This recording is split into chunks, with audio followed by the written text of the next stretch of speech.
Bugungi videoda Maxwell bular imekasi to'g'irlash kerak. Buni ham klonlab tashlashgan. Xo'sh, reshetka 83,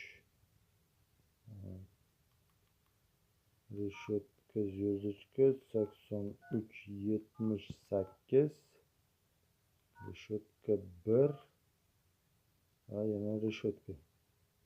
Xo'sh, kirdik. Endi biz parasetni topishimiz kerak. Paraset va keyingi oxirgi 16-punkt. Update IMEI number. Ketdi. O'zinglar emaillar yozasizlar. Bu klonlangan chiqib qoldi. Boshqa ekan.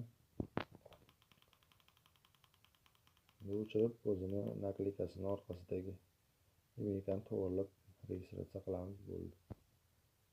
Hammaga rahmat.